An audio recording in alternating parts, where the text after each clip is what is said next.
Leaders Masterclass est un lieu d'échange et de partage. Notre objectif ? Vous aider à mieux connaître les leaders et leurs histoires. Découvrir leurs engagements et la manière dont ils les concrétisent au sein d'entreprises qu'ils ont créées ou rejointes. Quelles histoires personnelles les ont amenés à défendre certains sujets plus que d'autres ? Comment ont-ils concrétisé leurs croyances dans le monde professionnel ? Vous le découvrirez dans le podcast Leaders Masterclass. Bonne écoute ! À l'occasion de cet épisode de rentrée, nous nous retrouvons pour parler de cybersécurité. Comment sensibiliser les entreprises au sujet des cyberattaques, notamment dans le cadre de la généralisation du télétravail ? Quelles sont les bonnes pratiques pour responsabiliser les collaborateurs à ces sujets ? Et enfin, comment accompagner les petites entreprises de manière pertinente sur cette thématique si importante ? Des questions auxquelles nous avons répondu en compagnie des leaders de Generali et de Manpower afin d'écouter leurs expériences et leurs recommandations. Bon épisode ! Je vais vous demander, peut-être pour commencer, de vous présenter. Donc Alain Roumillac, je suis le président de Manpower Group, maintenant sur l'Europe du Sud, qui regroupe donc 14 pays, qui inclut la France, le Maroc, et puis qui va jusqu'en Israël.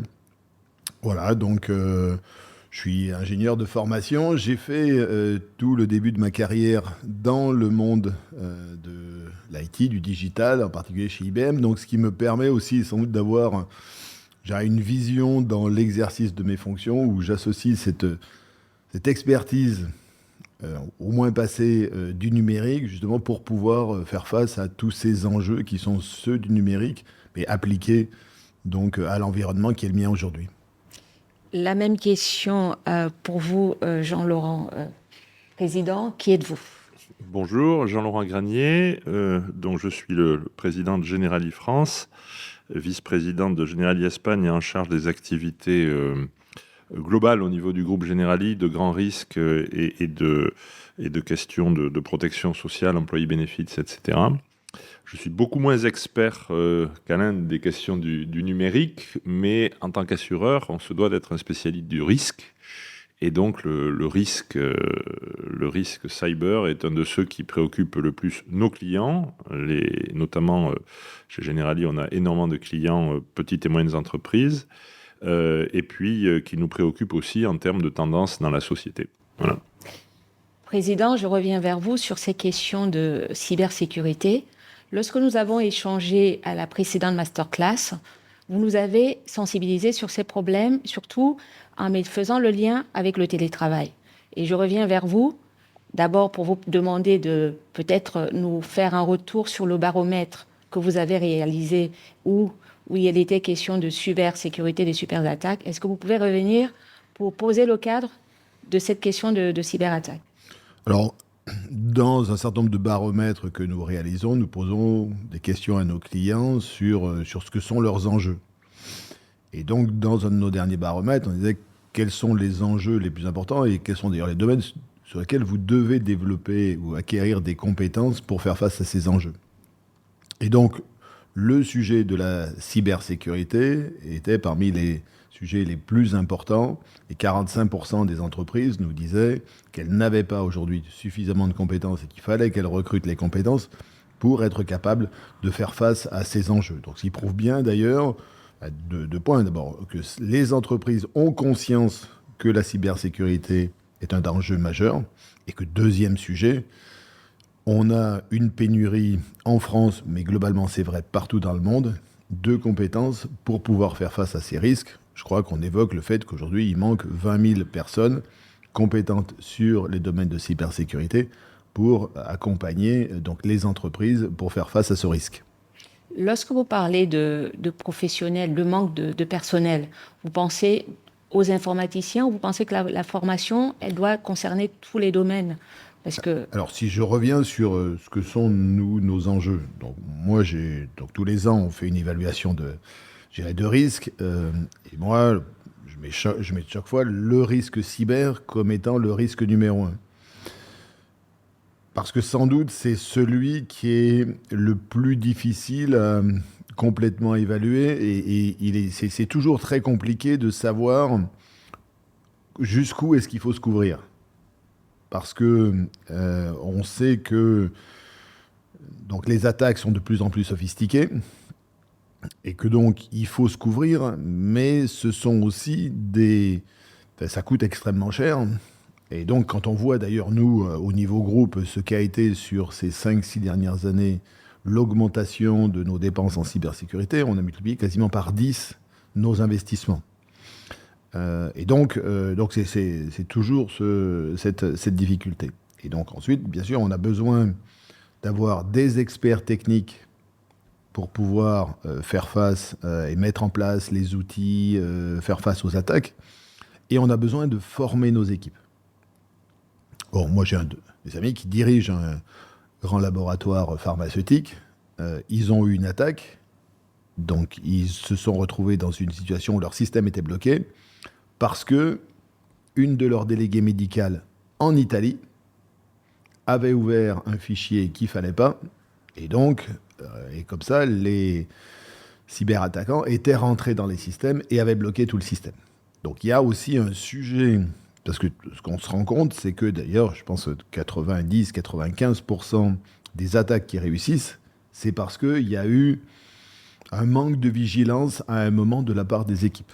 Donc par exemple, si on revient sur ce sujet qu'on appelle le phishing, qui est le fait de se faire hameçonner et ouvrir le fichier qu'il ne faut pas, donc nous, on a mis en place depuis de nombreuses années des dispositifs où, bien évidemment, on vient un peu, entre guillemets, piéger nos équipes, et puis à chaque fois, ceux qui se font piéger, il faut qu'ils suivent une formation. Et puis d'ailleurs, celui qui se fait piéger un nombre de fois significatif tout en suivant la formation, on se pose la question de savoir comment est-ce qu'on gère ce point. Donc il y a un sujet technique et il y a un sujet sensibilisation, et c'est par l'association des deux, je crois qu'on répond à la problématique. Président Jean-Laurent, il y a une question technique qui a été évoquée par le président Alain Romillac, et vous, de votre côté, comment vous voyez les cyberattaques arriver? Peut-être comment vous arrivez à la fois à sensibiliser les entreprises qui se tournent vers vous, mais peut-être pour démarrer, comment vous avez observé, de votre point de vue, l'arrivée des cyberattaques? Comment vous les gérez? Alors, c'est un risque nouveau. Et donc, il y a deux questions pour nous qui se posent. La première, qui est totalement dans la lignée de ce que vient de dire Alain, c'est la sensibilisation des clients et des acteurs, la prise de conscience de ce risque, de la manière dont il se matérialise et des conséquences qu'il peut avoir, de paralysie de l'entreprise, etc. Donc, il y a une demande qui est émergente, mais c'est que le début. Et le deuxième sujet, c'est de savoir évaluer l'exposition au risque et d'avoir des choses dont on a besoin, nous, en tant qu'assureurs, pour travailler, c'est-à-dire des statistiques, des bases de données, des lois d'expérience.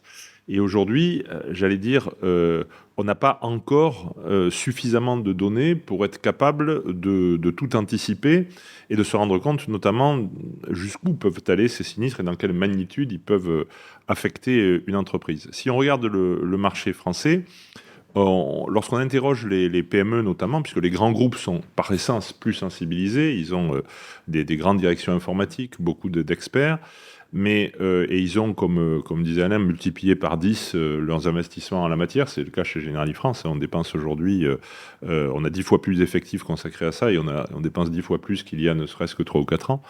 Mais chez les TPE-PME, ils se sentent vulnérables à hauteur de 50%, mais ils ne savent pas trop comment prendre le problème. Et il y a vraiment un besoin de pédagogie parce qu'ils ne savent pas d'où le problème peut venir par leurs collaborateurs, par leurs prestataires, par les systèmes distribués, le télétravail, etc. Aujourd'hui, juste pour citer un chiffre qui est assez frappant, en France, les garanties, les contrats d'assurance, les primes que payent les entreprises pour se protéger contre les dommages aux biens, c'est 66 milliards par an. La partie consacrée à la cybersécurité, aux cybergaranties, c'est 300 millions d'euros. C'est 0,5% du total. Alors que c'est pas, le risque n'est pas 1/200 du risque total. Et donc, il y a un disconnect et il faut absolument sensibiliser et former. Et donc, nous, pour ce faire, bien sûr, on s'emploie à former déjà nos intermédiaires, nos distributeurs, c'est-à-dire nos spécialistes du risque, nos agents généraux, nos courtiers, en disant, lorsque vous donnez un conseil à vos clients, vous devez absolument passer par cette case-là. Vous devez aborder ce sujet, voir jusqu'à quel point le chef d'entreprise est sensibilisé ou pas, à quel point il a conscience dans son activité comment le danger peut se matérialiser et quel type de mesures de prévention notamment il peut déployer. Mais c'est un travail de pédagogie qui est énorme. La crainte qu'on peut avoir, c'est que les dégâts progressent plus vite que la manière dont les gens sont couverts. On évalue que ça a doublé les coûts liés aux cyberattaques. On dit, alors c'est des études, je pense, américaines, que ça coûte 6 000 milliards de dollars par an. C'est 2 fois plus qu'il y a 5 ans. Et ça va continuer à croître. Donc ce qu'on peut craindre, c'est que ça progresse beaucoup plus vite que la protection des gens, mais il faut développer des outils de sensibilisation. Et nous, en interne, déjà pour nos intermédiaires, mais ensuite pour nos clients, on a commencé à développer des outils de base, des e-learning, des choses comme ça, pour faire passer dans le public, et chez nos clients en particulier, notre devoir de conseil et la compréhension de l'émergence de ce risque. Alors, on parlait d'outils. Vous avez donc développé certains outils. Mais est-ce que ça veut dire aussi que vous allez orienter les entreprises qui viennent vers vous vers tel type de solution, ou vous ne rentrez pas jusque-là? Parce qu'il y a quand même des solutions qui peuvent être plus à risque que d'autres. Bien sûr. Alors non, on n'est pas des professionnels de l'informatique. Donc on ne va pas recommander tel système de protection, ou j'allais dire, pour employer un mot du langage courant, tel antivirus ou ceci ou cela. En revanche, on peut sensibiliser au fait que toutes les entreprises sont exposées aux 4 grands types de risques, que sont le phishing ou le hameçonnage, qui sont le vol de données, qui sont les ransomware, donc le fait de crypter les données et puis de demander une rançon en échange de la restitution des données, et qui sont la fameuse, alors on y est sensible, la fameuse arnaque au président, qui consiste à prendre, à envoyer un mail généralement, et parfois ça passe par un coup de téléphone aussi, de confirmation, au nom du président de l'entreprise, pendant le week-end, quand tout le monde a les systèmes de sécurité un peu en off, pour demander de manière très très urgente de virer des fonds quelque part, etc. Voilà. Donc on sensibilise, on démontre quel est le type de risque qu'il peut y avoir, et ensuite on déploie des actions de prévention. C'est vraiment notre premier niveau.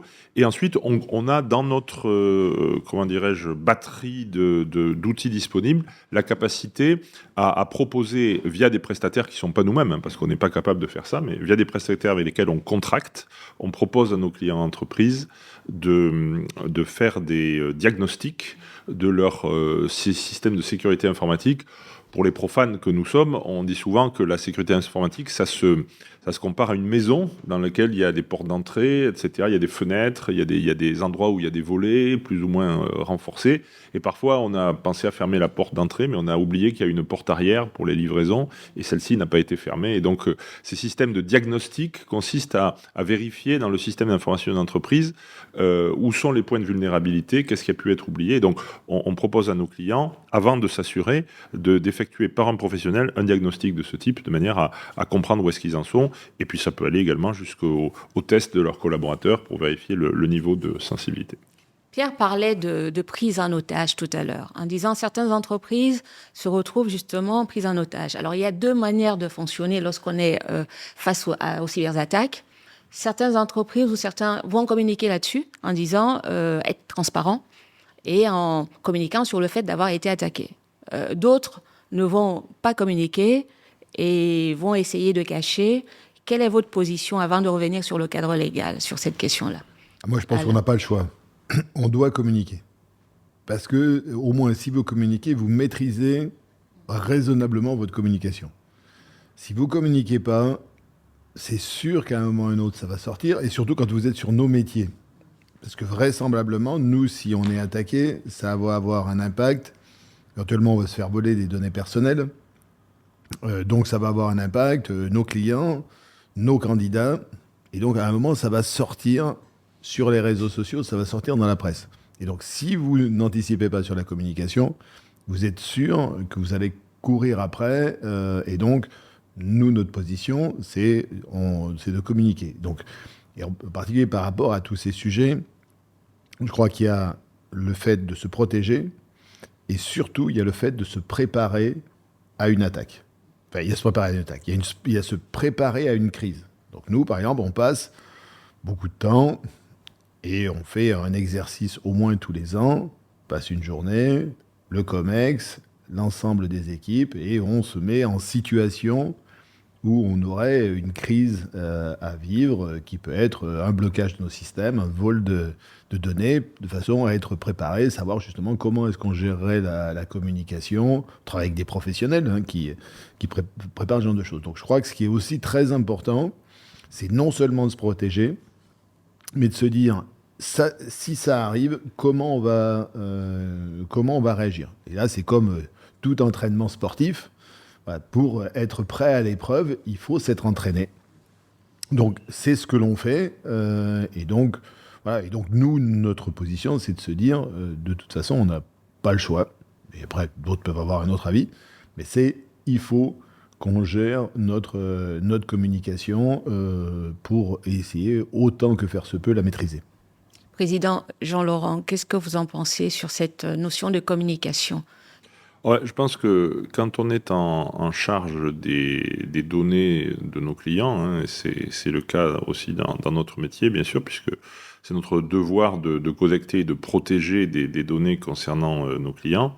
Si on est confronté à des problèmes de cyber, ou notamment des problèmes de vol de données, etc., la transparence est également requise, et notamment vis-à-vis des clients, notamment vis-à-vis des autorités comme l'ANSSI, parce qu'il faut éviter que le mal se propage, et donc cacher le fait qu'il y a eu un problème, c'est l'amplifier, comme vient de le dire Alain, en termes de risque de réputation, mais en plus, c'est peut-être exposer d'autres personnes qui n'ont pas conscience que tel problème s'est produit à des risques d'une nature induite par le fait que des données aient été volées ou des systèmes de sécurité aient été transgressés. Et donc, il est important, si on veut faire ce que j'appelle la conspiration des bonnes volontés, d'être transparent et puis d'unir les efforts de tout le monde pour éviter que le mal ne se propage. Hein. Donc, lorsqu'il y a des inondations ou une catastrophe naturelle dans une région, on donne des conseils à tout le monde pour se protéger, pour mettre des bâtards d'eau, pour mettre en sécurité les biens et les personnes, et donc on n'essaye pas de cacher qu'il y a un sinistre, quoi. Donc c'est un peu la même chose. Alors, se protéger, mais il y a aussi la notion de paiement. Est-ce qu'il faut payer des rançons ou pas ? Parce que là aussi, c'est un sujet. On peut se protéger d'un côté, mais lorsque vous avez face à vous des terroristes qui vous demandent de virer sur des comptes cryptés un certain nombre de sous, comment vous réagissez face à ça ? Alors, je pense qu'on est très majoritairement à dire il faut tout faire pour ne pas payer. Et je pense que d'ailleurs, le fait d'être préparé à vivre la crise doit pouvoir nous permettre de savoir, d'ailleurs, est-ce qu'on est capable de passer cette crise, combien ça va nous coûter, combien de temps ça va nous prendre. Et d'ailleurs, en fonction du temps que ça va nous prendre, on va savoir combien ça va nous coûter. Et je vous citais cette entreprise pharmaceutique, ils ont décidé de ne pas payer. Leurs usines ont été bloquées pendant 15 jours. Bon. Mais, bon, donc là, c'est encore pareil. Vous êtes attaqué, vous êtes bloqué, cellule de crise. Qu'est-ce qu'on fait ? Comment on fait ? Comment on peut réagir ? Quels sont les enjeux ? Et au bout du compte, c'est est-ce que ça met l'entreprise en danger ou pas ? Donc je pense qu'il faut tout faire et donc être préparé pour être capable de ne pas payer, parce que d'ailleurs, plus il y a des gens qui payent, et plus ça pousse donc les termes de terroristes à continuer. Bon, mais moi là-dessus, je dis, voilà, c'est ma position. Maintenant, moi j'ai un grand respect pour ceux qui, à un moment, prennent la décision de dire mon entreprise est en danger, peut-être que parce que je ne me suis pas assez préparé, mais bon, vous y êtes, hein. Ou parce que l'attaque est de telle nature, ou mon business est de telle nature, que si je ne paye pas, si mon système reste bloqué, je risque de mettre mon entreprise en danger, ses salariés en danger. Voilà. Et donc, je dis, bien malin, c'est ce qu'il ferait dans ce genre de situation. Mais je crois quand même qu'on peut se retrouver dans une situation où on est plus à même de ne pas payer si on est bien préparé. Avant peut-être de revenir vers vous, Pierre, qui voulait aussi réagir, mais peut-être votre position sur le paiement ou pas. À la fois en tant que citoyen et en tant qu'assureur. En tant que citoyen, c'est une question compliquée. Il y a eu beaucoup de débats là-dessus, par rapport au paiement des rançons. Je voulais déjà observer un truc très simple, c'est que quand on a affaire à des hackers, des cyberattaquants, le fait de payer n'offre aucune garantie. On peut payer, et rien ne dit que celui qui a compromis, puisque c'est le terme qu'on emploie, les données ou les systèmes de l'entreprise, va se satisfaire de ça. Et finalement, parce qu'on n'a pas affaire à des gens honorables en face, ou à des gens de confiance. Donc, bien sûr, je rejoins à 200% ce que vient de dire Alain, c'est-à-dire il faut tous se mettre dans la situation de ne pas payer. Et de toute façon, payer, c'est pas une solution, c'est un pis-aller. Et on ne sait pas ce qui se passera derrière. Donc ça, c'est en tant que citoyen. Et d'ailleurs, donc, il y a eu des débats juridiques là-dessus. La loi, aujourd'hui, impose aux professionnels de déclarer, de déposer plainte sous 72 heures. Ça s'impose aux professionnels, pas aux particuliers. Et puis, il y a une réglementation européenne, un règlement européen qui s'appelle le DORA, Digital Operational Resilience Act, qui va spécifier ce que doivent faire les entreprises et les professionnels pour se préparer et en cas d'attaque, et notamment de ransomware. Une remarque pour aller vite en tant qu'assureur. La question est compliquée parce qu'en tant qu'assureur, il est possible, dans certaines dimensions du métier, de payer des rançons. Il y a même une branche d'assurance qui s'appelle le Kidnapped and Ransom, où on prévoit ce genre de garantie. À l'inverse, alimenter un système mafieux en disant aux entreprises, si vous avez une rançon à payer, on vous paiera, c'est compliqué à formuler. Et d'ailleurs, il y a eu des débats. En France, les autorités partaient dans un sens, puis sont parties à 180 degrés dans l'autre pour autoriser finalement les garanties de versement, de remboursement des rançons. Chez Generali France, on ne rembourse pas les rançons et on préfère mettre le maximum d'efforts sur la prévention et la remédiation et la gestion de crise, et offrir du support en gestion de crise plutôt que d'offrir du support pour rembourser la rançon. Mais c'est une question très compliquée. Parce qu'il n'y a pas de bonne réponse, quoi. La bonne réponse, c'est de ne pas être dans la situation d'être vulnérable. Il y a deux risques principaux pour les entreprises. Il y a celui du vol des données et il y a celui du blocage des systèmes informatiques. Sur le deuxième point, est-ce qu'une solution qui est du type de celle qui est habituellement utilisée par les sociétés de télécommunications, c'est-à-dire avoir un centre informatique miroir, totalement séparé du premier centre, qu'on alimente une fois par jour ou 2 fois par jour, mais qui n'est pas en ligne, et donc qui n'est pas atteignable directement, théoriquement, n'est pas une solution.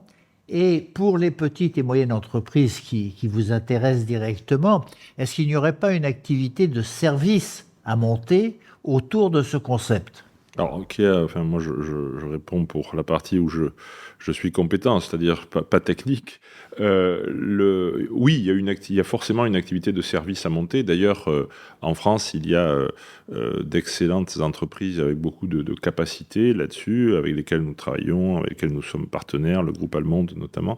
Donc, c'est des startups qui ont développé maintenant, qui sont des groupes importants, qui ont développé des savoir-faire. Donc, il y a un service à développer, il y a un marché, si l'on peut dire, pour les petites et moyennes entreprises et pour leur offrir des solutions de backup, comme on dit.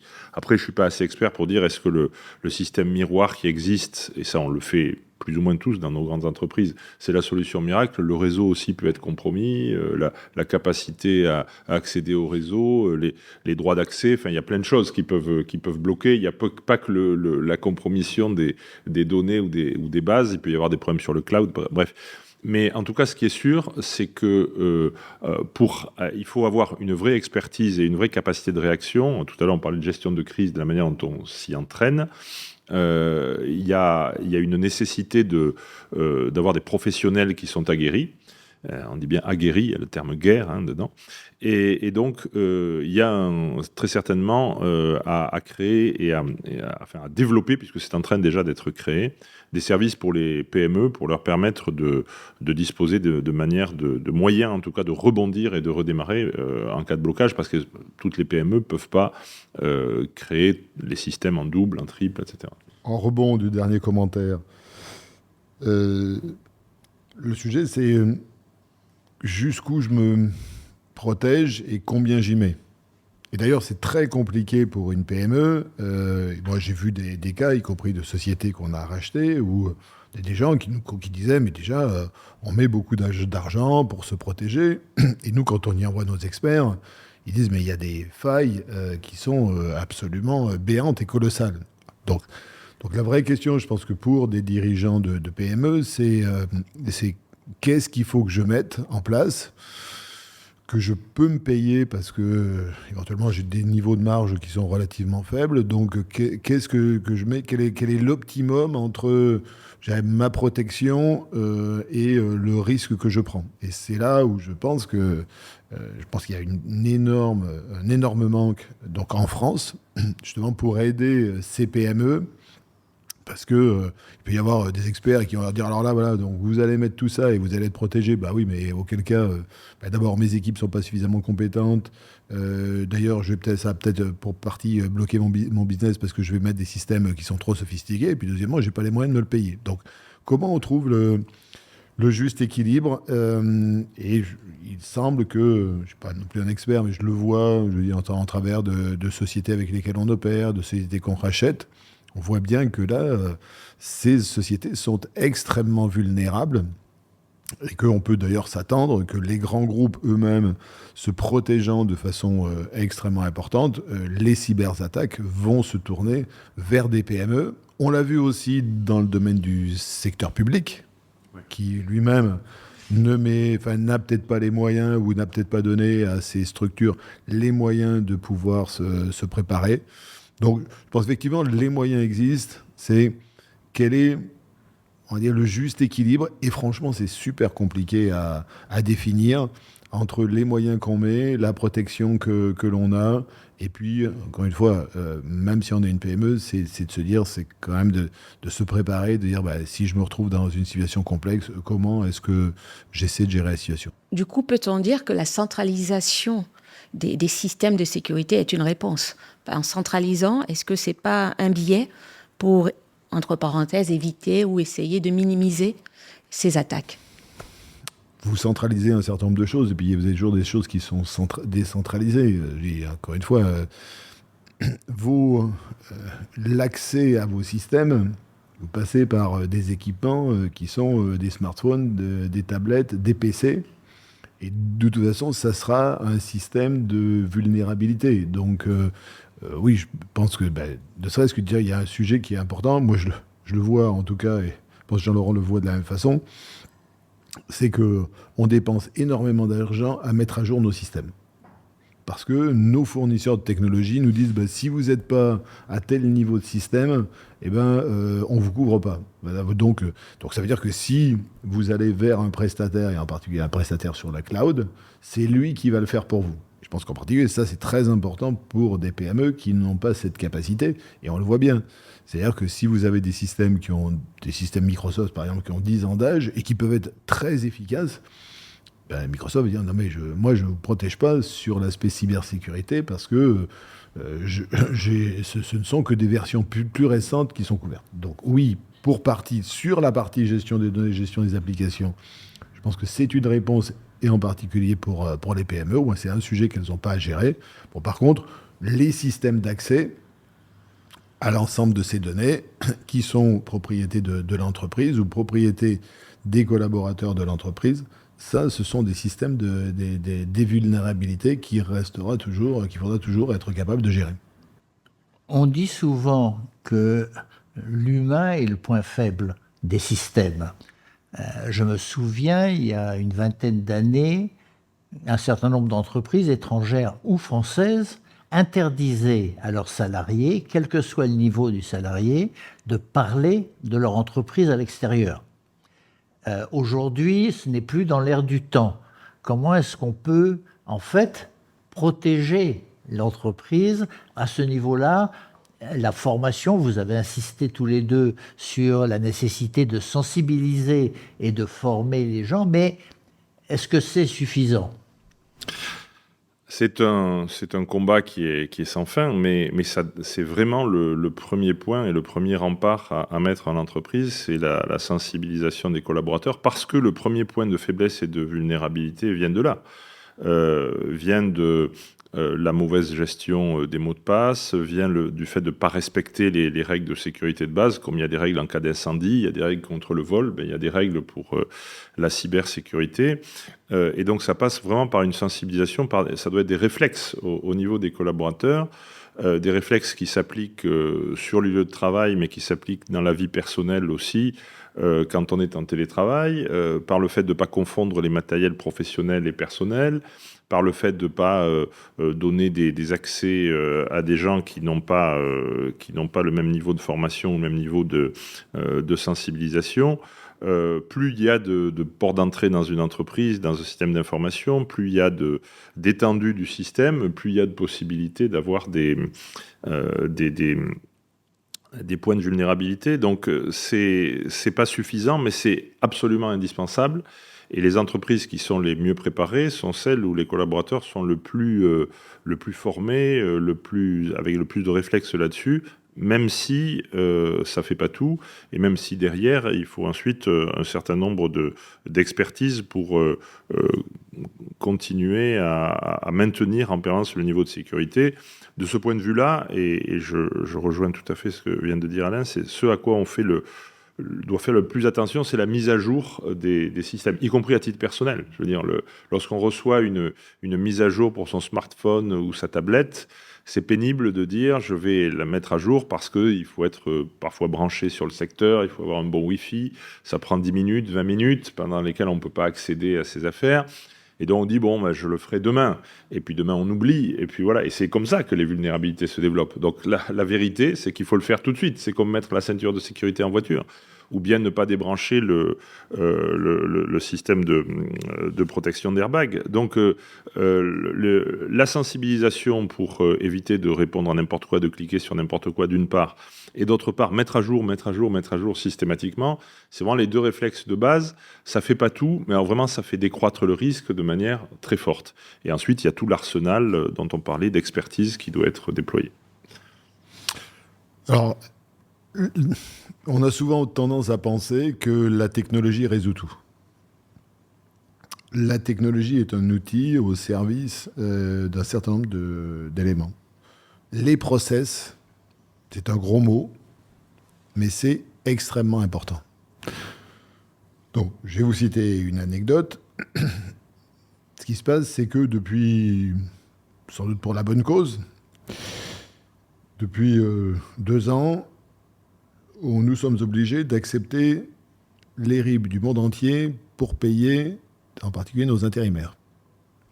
Bon.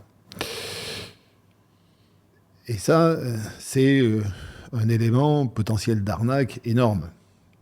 Et donc, nous, on a, par exemple, mis en place un process où on fait valider par notre intérimaire le fait qu'il a bien changé de RIB. Bon, alors... Ce qui se passe, c'est qu'on s'est rendu compte qu'il y avait des arnaques au sein de la famille, éventuellement. Donc, on a mis en place ce process. Sauf qu'on s'est rendu compte que ce process nous servait aussi lorsqu'on pouvait avoir, par exemple, des vols de données. Et souvent, ça se passe parce que vous avez des gens qui utilisent les mêmes mots de passe sur les 60 systèmes auxquels ils ont accès. Donc, quelqu'un vole le mot de passe d'une personne, regarde quels sont ses différents accès. Tiens, il a accès sur son système chez Manpower. Très bien, ce qu'on va faire, c'est qu'on va demander un changement de RIB. Bon. Si vous dites, c'est bien, j'ai un système complètement automatisé, pas d'intervention humaine, faites le changement de RIB. Voilà, c'est un RIB dans un pays exotique. Faites pas le changement, voilà. Et la personne, un jour, elle dit, tiens, c'est marrant, j'ai pas été payé. Oui, mais vous avez changé votre RIB. Mais non, c'est pas moi. Bon. Donc, typiquement, le fait de faire, sur ce sujet-là, d'avoir un process qui dit, voilà, je valide ce genre de choses, est un point important. De la même façon, et en général, les entreprises ont beaucoup de difficultés avec ce sujet-là, c'est le jour où j'ai un collaborateur qui part de l'entreprise, ou j'ai un prestataire qui part de l'entreprise, je coupe l'accès au système. Franchement, on a tous des difficultés à le tenir. Et là, parce qu'il faut que ça intègre l'informatique, l'ARH qui vous dit « Ah ben oui, mais non, vous savez, la loi m'empêche de couper les systèmes même si les gens sont partis dans telle et telle condition. » Donc c'est juste la loi. Et après, d'ailleurs, on retombe dans ce que Jean-Laurent a dit, puis après, on oublie. Et donc, ce sont des risques. Donc, ce qu'il faut, c'est dans la gestion, il faut bien sûr de la technologie. La technologie ne fait pas tout. Il faut mettre en place un certain nombre de process de vérification, et c'est tout ça, plus la capacité à gérer des crises, qui permet à la fin de raisonnablement maîtriser son risque. Je vais vous donner une anecdote, parce que ce que dit Alain m'y fait penser. Une anecdote personnelle. Récemment, il se trouve que pour des raisons administratives internes au groupe Generali, il y a eu une modification sur le contrat qui me lie au groupe. Voilà. Et instantanément, tous mes accès ont été coupés. J'avais plus accès à mes mails, j'avais plus accès au système de l'entreprise, tout ça coupé, évidemment, pendant les vacances. Et donc, j'étais très embêté, tout ça, j'ai appelé à droite, à gauche, en me disant, il y a un problème informatique, j'ai plus accès à rien. Et puis ensuite, il s'est avéré que, comme il y avait eu une modification de mon statut, au sens informatique du mot, mes accès avaient été coupés. Et donc les gens se sont confondus à une excuse et tout. Je leur ai dit pas du tout. Je suis ravi de ce qui s'est passé. Ça démontre que lorsqu'il y a un changement de statut, lorsqu'un prestataire arrête, lorsqu'un collaborateur intérimaire quitte l'entreprise, il garde pas ses accès. Et donc là, parce qu'on a un système RH qui a été récemment revu et donc qui est bien fait entre guillemets. Eh bien, il y a cette protection qui a été prise en compte, le fait de dire quand le statut de quelqu'un change, on ne peut pas lui laisser ses accès sans les modifier. Donc voilà, donc je les ai plutôt félicités en disant, voilà une très bonne expérience de sécurité du système d'information, on ne laisse pas les accès à quelqu'un dont on ne sait pas exactement si le statut est le même qu'avant. Voilà. Anecdote personnelle, mais importante, parce que on est dans un monde du travail et dans un monde de professionnel où le travail des prestataires, le travail avec des collaborateurs temporaires, etc., exige de donner des accès, de les retirer, etc. Et si ce système-là est mal géré, comme Alain le disait, eh bien, on maintient des niveaux de risque très élevés avec des gens sur qui on n'a plus de prise. Voilà. Anecdote.